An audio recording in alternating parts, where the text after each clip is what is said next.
I was supposed to die. The doctors, the bills, the man who hit me, they all agreed. But then he saved me. The most dangerous man in the city. He gave me a new life, a new name, and a 1-year marriage contract. I thought I knew the rules. I never knew he would be willing to die for me. This is our story. It's about a debt that became a choice, a contract that became a vow, and the shocking truth about the accident that started it all. If you want to see how a love this dangerous survives, you need to watch every single episode. Subscribe right now. Turn on notifications.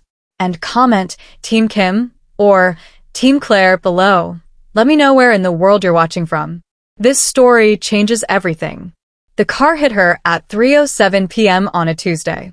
One moment, Nurse Claire was crossing the street after her shift. The next, there was only screeching metal and a deep, silent black. She woke in a hospital bed, broken. The doctors used gentle, final words.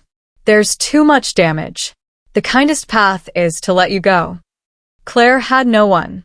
No family. A small, empty apartment. A life of hard work erased by one driver who never stopped. The medical bills were a nightmare number. She decided to close her eyes and not open them again. That night, 2 silent men in expensive suits entered her room. They unhooked her from the machines. They placed her on a different gurney. The night nurse did nothing, just looked away. Claire was too weak to fight. She was rolled into a private elevator, then into the back of a black vehicle. She woke to the smell of clean linen and lemon. She was in a bed, but the room was nothing like a hospital. The walls were warm wood. Sunlight streamed onto a thick rug. For the first time in weeks, she felt no pain. Only deep, unsettling confusion. A man sat in an armchair by the window, reading a newspaper. He was older, maybe in his 50s, with sharp, careful eyes. He lowered the paper. "Your bones are healing," he said. His voice was calm, like a quiet lake. "The doctors here are very good. Where is here?" Claire's voice was a rasp. "Who are you?" The man folded his paper. "You can call me Mr. Kim. This is my home. You are here because the man who hit you is sending me a message. Your suffering was meant for my eyes." Mr. Kim stood. "Your old life is gone. The debt, the hospital, the man who did this, they believe you have already died. That is your safety. In this house, you will live." He left the room, leaving Claire with a terrifying thought. She had been erased and reborn into a world she did not understand. Days passed. Claire's body grew stronger.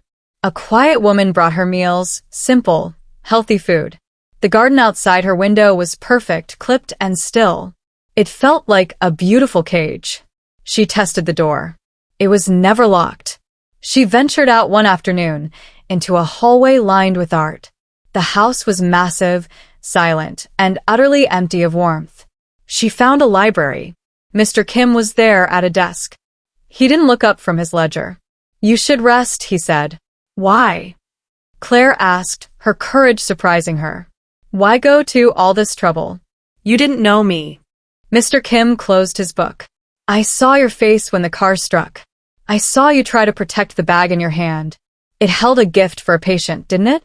A child on the 3rd floor." Claire felt a punch of memory. A get-well card for a little boy with a broken arm. How could he know that? Mr. Kim's stern face softened, just for a second. "In my world," he said, "such kindness is a rare currency. I am a businessman. I saw an asset that was being discarded." "That's a cold way to put it," Claire whispered. Mr. Kim nodded. "It is the only true way. You think of me as a criminal. You are not wrong. But even a criminal must balance his books. Your life is now a credit on my ledger." He stood and walked to the window, his back to her. "The man who hit you is named Day Park. He leads a group trying to take my territory. He is cruel in a way that serves no purpose. He would have come back to make sure you were gone." Mr. Kim turned. His eyes were hard. "By taking you, I have taken something from him. Now he knows I am watching." A chill went through Claire. She wasn't just saved. She was a piece in a game. And the game had just begun. Weeks turned into a month. Claire and Mr. Kim settled into a strange routine. They ate dinner together in the large dining room, often in silence. One night, she broke it. What happens to me? I can't stay in this room forever. Mr. Kim put down his fork. You are correct. My business requires public appearances, galas, charity events. I have always gone alone. It makes me look weak, like a man with nothing to protect.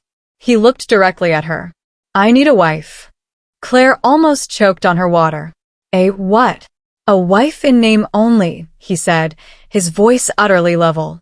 A 1-year contract. A marriage certificate for the world to see. You stand by my side. You smile. You are my visible, protected partner. This is insane, Claire breathed. You want me to marry you? I am offering you a shield, he replied. With my name, Day Park cannot touch you. The hospital debt vanishes.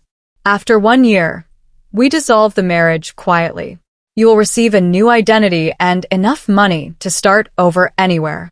He pushed a single sheet of paper across the table. It was a contract. Terms. Conditions. A staggering sum of money at the end. You said I was kind, Claire said, her voice trembling. This doesn't feel kind. It feels like a business deal. Everything is a business deal, Mr. Kim said. But for the first time, she saw a flicker of something else in his eyes. Not cruelty. Loneliness. Deep, profound loneliness.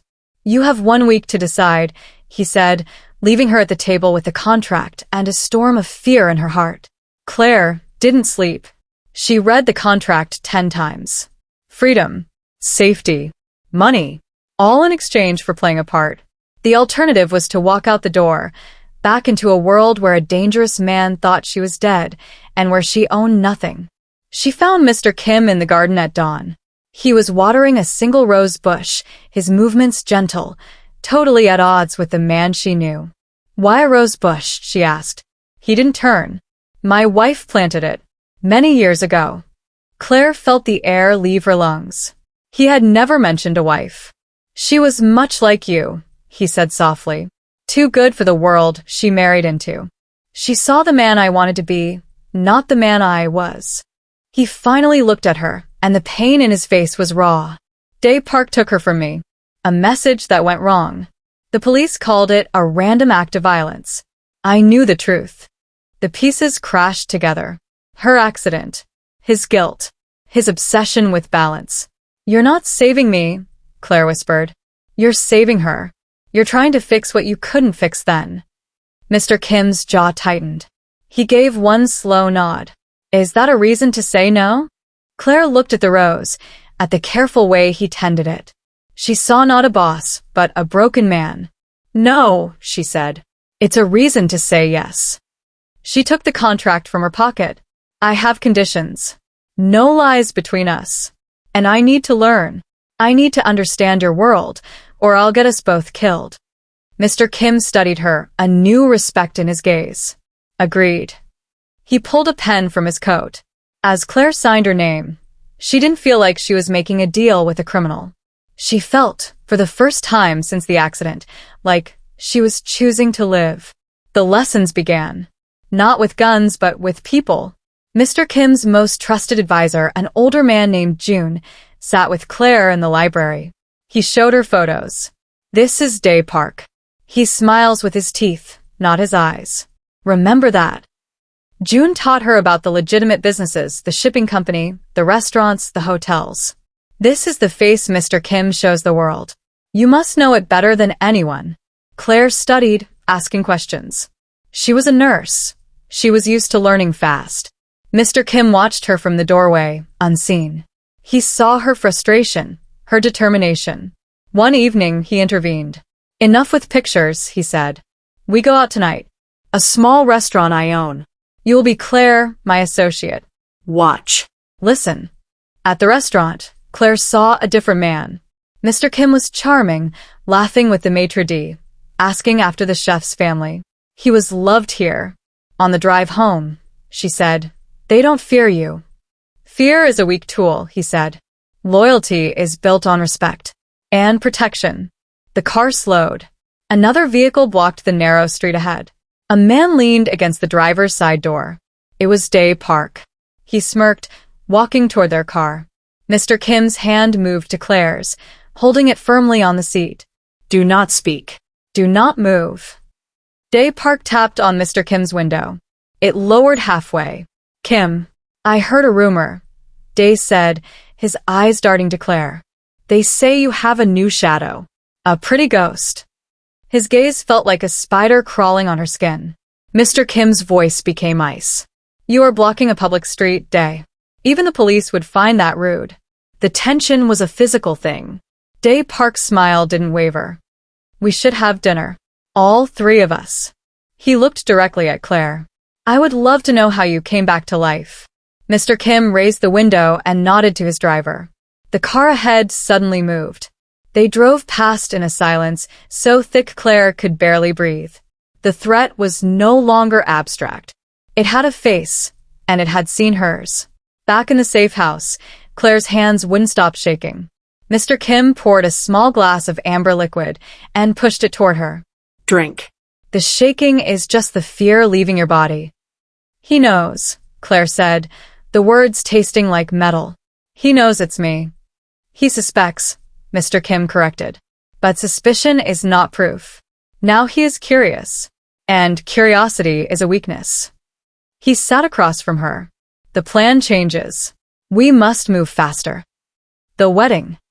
Claire asked, her stomach turning. "A small, legal ceremony. This week. Then, we announce it publicly at the hospital charity gala next month." Claire was confused. "The hospital? My old hospital?" "The light is brightest where they would least expect you," Mr. Kim said. "It is the perfect shield." The next few days were a blur. A private judge came to the house. Claire wore a simple cream-colored dress from a store she'd never heard of. Mr. Kim wore his usual dark suit. They stood in the living room. As they said the legal words, Claire felt a strange shift. It wasn't real, and yet it was binding. When the judge said, "You may kiss," an awkward silence fell. Mr. Kim stepped forward. He placed his hands gently on her shoulders, leaned in, and brushed his lips against her cheek. It was a chaste, respectful gesture, but his closeness, the scent of his soap, the warmth of his hands, it sent an unexpected current through her. He pulled back, his eyes searching hers for a moment too long before letting go. That night, in her own room, Claire touched the spot on her cheek. The marriage was a contract. The danger was real. But that feeling, that simple, fleeting touch, was the first thing that had felt purely human in a very long time. It scared her more than Day Park ever could. Life as Mrs. Kim began. A stylist arrived to prepare Claire for the gala. The woman chatted as she worked. Mr. Kim gave very specific instructions. Elegant. Strong. Not flashy. The dress she revealed was a deep emerald green, simple and stunning. The night of the gala, Claire descended the stairs. Mr. Kim waited below, in a tailored tuxedo. He looked at her, and for a full 10 seconds, he said nothing. His usual mask was gone. He simply looked struck. "You look," he began, then stopped. He cleared his throat and offered his arm. "You look correct." The hospital ballroom was a whirl of lights and noise. Claire saw doctors and administrators she knew. She held Mr. Kim's arm tightly, her smile fixed. They were announced. Mr. Miho Kim and his wife, Claire. A ripple of polite applause. Then she saw him. Dr. Evans, the surgeon who had suggested comfort care. His face went pale with shock. Mr. Kim felt her stiffen. He leaned in, his lips close to her ear as if sharing a sweet nothing. "Breathe. You are a miracle. Let them wonder." His voice was an anchor. They moved through the crowd. Mr. Kim was a master, deflecting questions about their whirlwind romance with gracious smiles. During a quiet moment near a balcony, Claire's former head nurse approached, eyes wide. "Claire? My God, we thought, and you're married to him?" Claire used the story they'd crafted. "After the accident, Miho's private medical team took over my care. We'd connected during my recovery." It sounded like a fairy tale. From across the room, another pair of eyes watched. Not a doctor. Day Park. He stood in the shadows near an exit, wearing a waiter's jacket. He watched Mr. Kim's hand on the small of Claire's back. Protective. Possessive. A slow smile spread across his face. He now had proof she was important. And he knew exactly how to use it. The game was no longer about territory. It was about the heart. And Day Park had just found his target. The gala ended. In the quiet back seat of the car, the polite mask fell away. Mr. Kim's jaw was tight. He was there, he said, his voice low. Day. In the room. Claire's blood ran cold. How do you know? Mr. Kim showed her his phone. A text from June. Park posed as staff. He watched you both all night. The car didn't go home. It wound through the city, turning down alleys, a careful dance to lose anyone following. Claire stared out at the passing lights. He saw you touch me. He saw the way you looked at me. She said it softly, a realization. Mr. Kim didn't deny it. That was my mistake. I showed him a weakness. Is that what I am? Claire asked, the word sharper than she intended. Mr. Kim finally looked at her. No. You are what he cannot understand. A reason. Men like him, like the man I was, we operate on power and fear. A reason is more dangerous than any weapon. They arrived at a different building, a sleek, secure apartment high above the city. We stay here tonight, he said. It was modern, impersonal, safe. Only one bedroom had a made bed. Mr. Kim pointed to it. You sleep there. I will take the couch. Claire changed into borrowed clothes. When she came out, he was standing at the floor-to-ceiling window, looking at the city. His tie was gone, his collar open. He looked tired. You should sleep, she said. He didn't turn. I need to think. His next move. She didn't go to the bedroom. She stood beside him, looking at the same view. Tell me what to do. How do I not be a weakness? He glanced at her. You are asking how to be a partner. Claire nodded. For a long moment he was silent. Then he spoke. You learn to see the board. Everyone is a piece. Every action has a reaction. You think 3 moves ahead. He pointed down at the city. My restaurant is there. His illegal casino is 3 blocks over. The police captain who tolerates it lives in that building. See the connections? Claire looked, and slowly, the city wasn't just lights. It was a map of power and pressure. I see it, she whispered. Mr. Kim nodded, a teacher seeing a student grasp a difficult lesson. Good. Now, get some rest. Tomorrow, the board changes. As she walked to the bedroom, she felt it again. Not fear. Purpose. The next morning, June arrived with pastries and a file. Day is agitated. He's making noise about the new waterfront development deal. He wants a meeting. Mr. Kim scanned the file. Set the meeting. Neutral ground. The shipping yard office. He looked at Claire. You will come. June's eyes widened. Sir, that is not advisable. She stays in the back room, out of sight. But she hears everything. She needs to understand the sound of a threat. The shipping yard was a place of grinding metal and salt air. Claire was led to a small, dusty office with a one-way mirror looking into a larger conference room. She could see everything, hear everything through a vent. Day Park arrived with 4 men. Mr. Kim had only June. The tension in the room was instant. You bring no one? Day sneered. I bring my word, Mr. Kim replied, calm as stone. It has always been enough. They argued over contracts, percentages, city permits. It was business, but laced with venom. Then Day leaned forward. Enough of this. The new girl, your wife. She has a familiar face. From the news, maybe. Mr. Kim didn't flinch. My private life is not on the table. Everything is on the table. Day slammed his hand down. I think you took something that was meant to be mine. A message. I think you are softer now. Distracted. Through the glass, Claire saw Mr. Kim's hands, resting on the table. They were perfectly still. But she saw the faint white line of a scar on his knuckle, and how his thumb pressed down on it, hard. It was his only tell. Are you threatening my family, Day? Mr. Kim's voice dropped to a deadly quiet. The room froze. Day blinked, realizing he'd stepped over an invisible line. I am simply observing, he backpedaled. A man with something to lose plays differently. The meeting ended with nothing resolved. After Day left, Mr. Kim came into the back office. His face was a mask, but his eyes were storms. Claire didn't speak. She simply walked to him, took his clenched fist, and gently smoothed his fingers open. The pressure on the scar was gone. He looked at their hands, then at her. No one had ever done that. No one had ever seen that small, private signal of his rage. He didn't pull away. A package arrived at the main house, addressed to Claire. It was a small, elegant box. Inside, on a bed of velvet, was a single pearl earring. It was beautiful, and it was not hers. A note was tucked underneath. A token for what was lost. DP Claire felt a wave of nausea. Mr. Kim took the box, his face grim. He recognized it instantly. It belonged to my wife, he said, his voice hollow. She was wearing the pair the night she died. The police only ever found one. The cruelty of the message was surgical. Day wasn't just threatening Claire. He was tearing open the oldest wound Mr. Kim had. He was saying, I took her.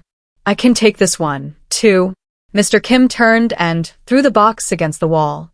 It was the first time Claire had seen him lose control. He breathed heavily, his back to her. This ends, he growled. I will end him.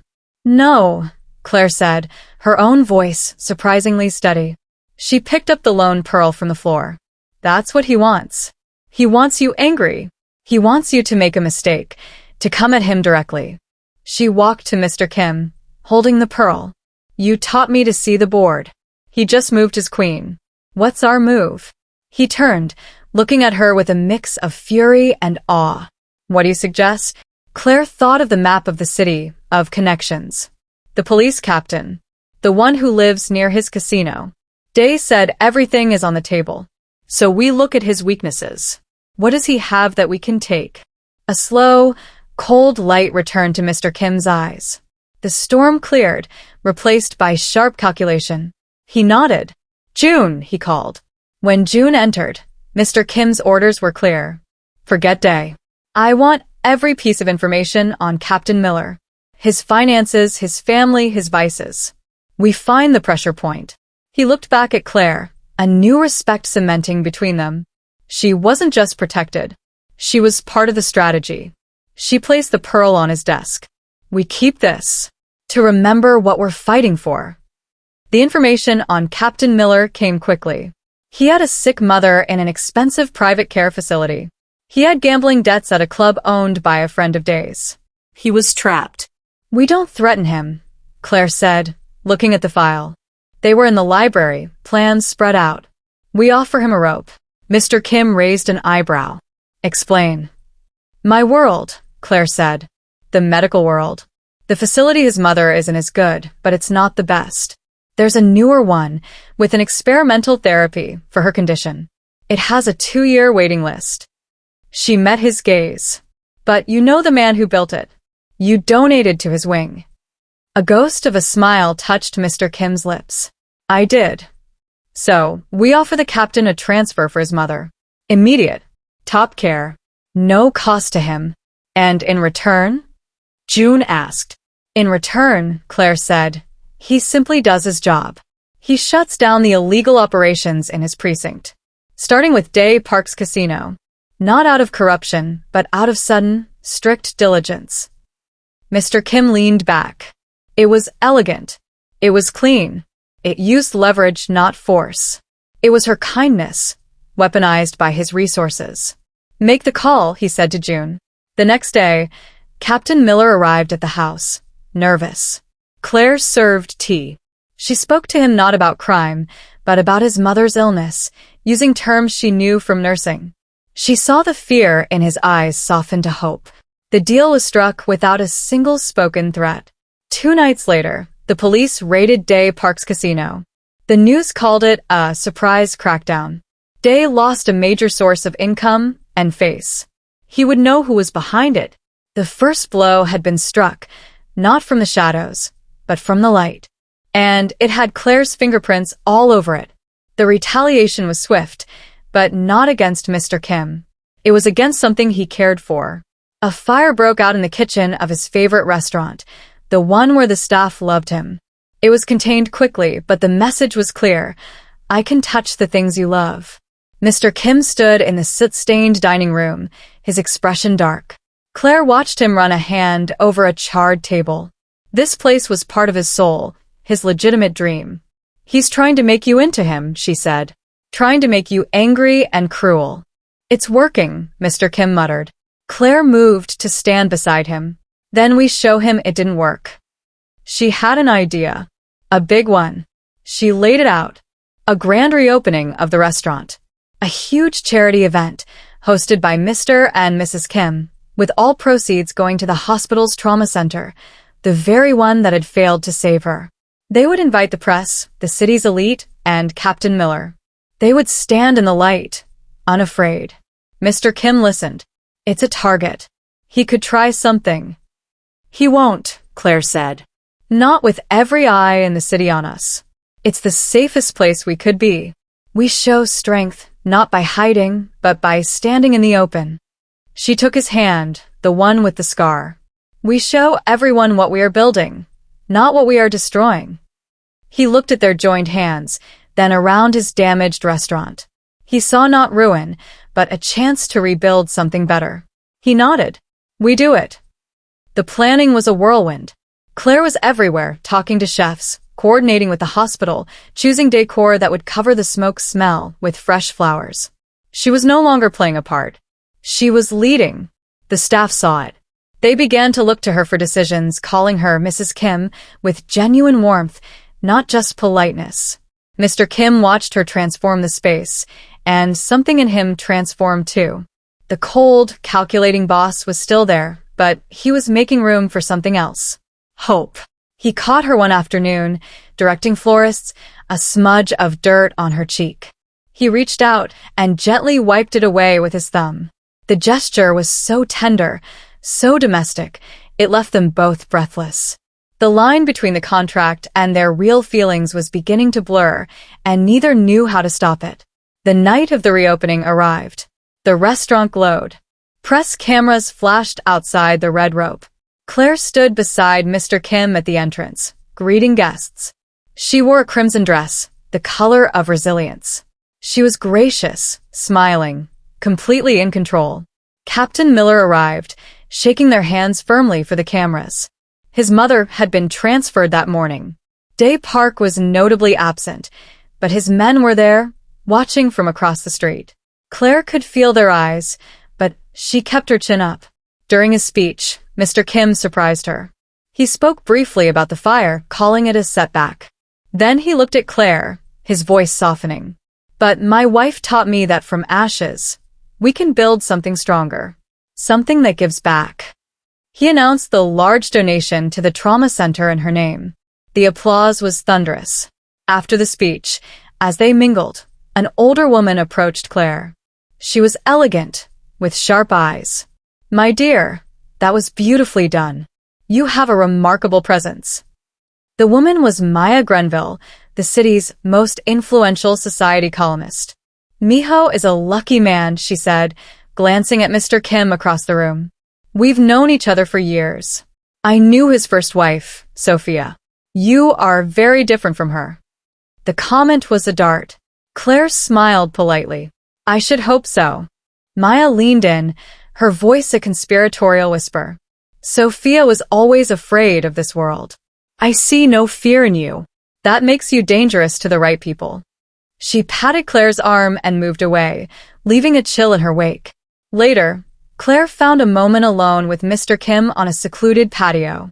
Maya Grenville knew your wife, she said. He nodded, watching the party inside. She knows everyone. Why? She said Sophia was afraid. Mr. Kim's jaw tightened. She was. She saw the darkness in my life, and it consumed her. I could not protect her from it. I tried to keep her separate, in a gilded cage. It was the wrong way. He turned to Claire. You are not in a cage. You are in the trenches with me. It is better. And it is infinitely more terrifying. The confession hung between them. The music from inside swelled. Without a word, Mr. Kim offered his hand. A dance. Right there under the stars, away from the crowd. It wasn't a performance. It was slow and quiet and real. His hand was warm on her back. Her head fit perfectly against his shoulder. They didn't speak. They didn't need to. For those few minutes, the game, the danger, the past, it all faded away. There was just the two of them moving together. From a parked car down the block, Day Park watched through binoculars. He didn't see a strategy. He saw a man in love. And his plan shifted completely. Destroying businesses was one thing. Destroying that was something else entirely. He lowered the binoculars, a cruel, final idea forming in his mind. He would take away the reason. He would make Miho Kim watch. The success of the event made them temporary celebrities. Their picture was in the society section, the resilient Kims.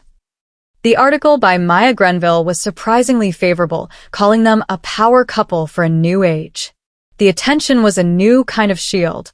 But in the quiet of the house, a different tension grew. The almost kiss, the dance. It was a door they had opened and now couldn't close. They were painfully polite around each other. Mr. Kim buried himself in work. Claire took over redecorating a sunroom, needing a physical task. One afternoon, she found an old photo album in a storage box. It was filled with pictures of Mr. Kim as a much younger man, smiling, his arm around a beautiful, delicate woman, Sophia. They looked happy. But in later pictures, her smile was strained, her eyes distant. Claire felt like an intruder, but she couldn't look away. Mr. Kim found her there. He didn't get angry. He simply sat beside her. She loved music, he said, pointing to a photo of Sophia at a piano. She hated the business. She begged me to leave it. I told her I would, one day. But one day never came. Do you miss her? Claire asked quietly. Every day, he said. But I miss the man I was when I was with her more. The man who believed he could be better. He closed the album. You make me believe that again. And that is a more complicated gift. He stood to leave, but Claire spoke. The contract. The 1 year. What happens when it's over? The question hung in the sunlit room. Mr. Kim stopped, his back to her. He had no answer. The future, which had once been so clear, a clean financial transaction, was now a vast, frightening unknown. I don't know, he said finally and walked out. It was the most honest and the most terrifying thing he could have said. Claire was left with the album and a sinking certainty. She was falling for her husband. And it was the most dangerous move on the board yet. The quiet ended with a phone call. It was for Claire. A voice from a ghost. Claire? It's Ben. Ben from the hospital. Her old friend from the nursing staff. He sounded panicked. I need to see you. It's about the accident. I know something. I think I'm in trouble. Claire's heart hammered. She hadn't spoken to anyone from her past in months. Mr. Kim immediately had the call traced. It's a public phone near the old harbor, June said. It's a trap. It feels real, Claire insisted, hearing the genuine fear in Ben's voice. He sounded scared, not malicious. Mr. Kim saw the conflict in her eyes. The past was pulling at her. We will go, he decided, but on our terms. He devised a plan, a heavily surveilled meet, Claire wearing a wire, with teams positioned all around. At the harbor, under a flickering streetlight, Ben looked gaunt and jumpy. He clutched a cheap phone. They said they'd hurt my family if I didn't call you, he blurted out. Day's men. They made me say those things to get you here. He was just bait. As he said it, headlights flared from 2 vans, blocking the road. Men poured out. Not Day's usual suits. Rough, street-level thugs. The trap was simple. Overwhelm the protection with sheer numbers. Chaos erupted. Claire was pulled away from Ben, a man's hand clamping over her mouth. She saw Mr. Kim fighting, not with calculated skill but with raw, desperate fury to get to her. He took a hard blow to the head, stumbling. In that moment, Claire stopped being a victim. She bit the hand over her mouth, stomped on a foot, and used the basic self-defense June had drilled into her. She broke free, not to run, but to get to Mr. Kim. She dragged him behind a dumpster as the sounds of the fight continued, his men holding the line. His brow was bleeding. "You're hit," she said, her nurse's instincts taking over, applying pressure with the hem of her coat. "I told you it was a trap," he mumbled, dazed. "And I was right to come," she fired back, her voice fierce. "Because you'd be alone here if I hadn't." In the shadows, with danger swirling, they held onto each other. The contract was ashes. This was something else. They escaped, but Ben was gone, taken by Day's men. The failure was a poison in the house. Mr. Kim's head injury was mild, but it left him with pounding headaches. Claire treated him, the intimacy of care deepening their silent bond. Day sent a new message, a live video feed to a secured tablet. It showed Ben, tied to a chair in a concrete room. Day's voice off camera. "You took my casino. I take your conscience, mijo. The nurse who saves everyone. Watch her try to save this one." The feed showed a slow drip of water above Ben's head. A crude, psychological torture. He has 48 hours before dehydration becomes critical. Come and find him. Just you and the wife. No armies. Or he dies slowly, and the city watches the feed. It was a masterpiece of cruelty. It attacked Claire's core identity, the healer. It forced Mr. Kim to choose between his strategic mind and his heart. If he brought his men, Ben died, and Claire would never forgive the loss. If he went alone, it was suicide. Claire stared at the dripping water. "We have to go." Mr. Kim was already analyzing the video background, exposed pipes, a specific rust pattern. "It's the old water treatment plant. South side." He looked at her, his face grim. "You understand? If we walk in there, he does not plan for us to walk out." "I understand," Claire said. Her fear was a cold, solid thing. "But my choice was made the day I signed that paper. I'm not leaving him to die. And I'm not letting you go alone." This was the partnership fully realized. No debate. Just a grim, shared nod. They would go into the dark together. They prepared not as a boss and his pawn, but as a team. Claire packed a real medical kit, tourniquets, saline, hemostatic gauze. Mr. Kim checked 2 pistols, handing one to her. She took it, the weight foreign in her hand. "Point and squeeze." "Nothing fancy," he said. Their conversation was quiet, practical. They mapped the plant from old blueprints June procured. They had a plan: find Ben, extract, get to a pre-positioned escape car. They left at dusk, telling no one. The derelict plant loomed against the orange sky, a maze of rust and shadows. They entered through a collapsed fence, moving in silence. Every drip of water echoed like a gunshot. They found Ben quickly, in a central chamber. He was barely conscious. As Claire rushed to him, cutting his ties, the lights blared on. Day Park stood on a gantry above, surrounded by 5 armed men. "The heroic couple," he called down, his voice echoing. So predictable.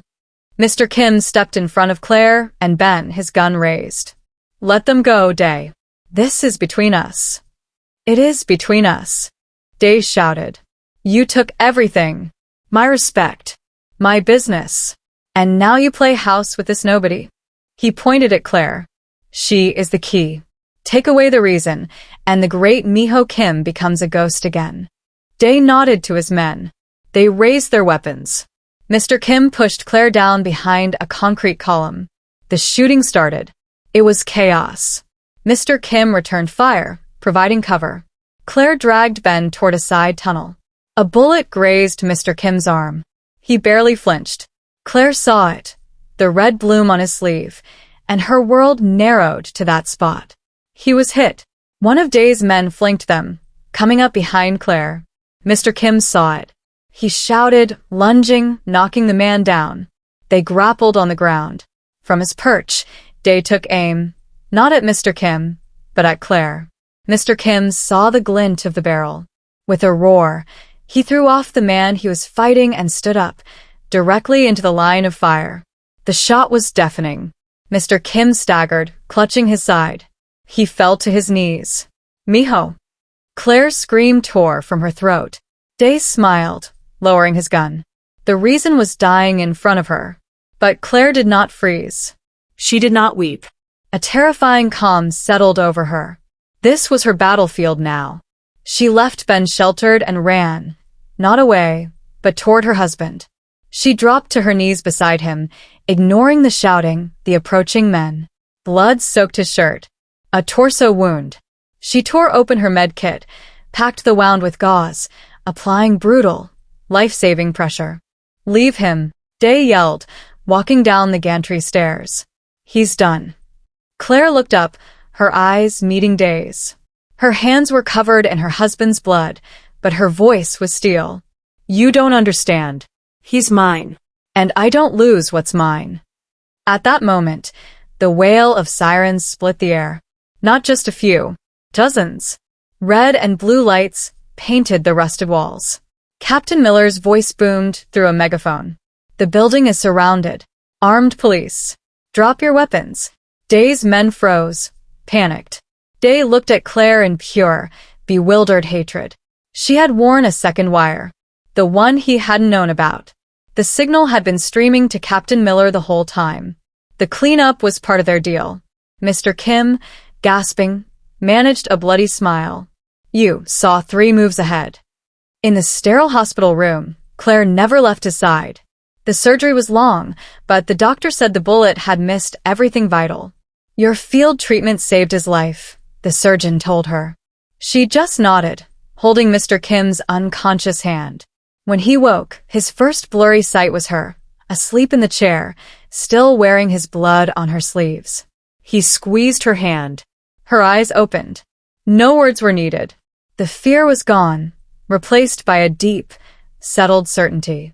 Days later, in his hospital room, June brought news. Day Park was in custody, facing a mountain of charges. His empire was crumbling. Captain Miller had been promoted for his brave operation. The balance of power had shifted permanently.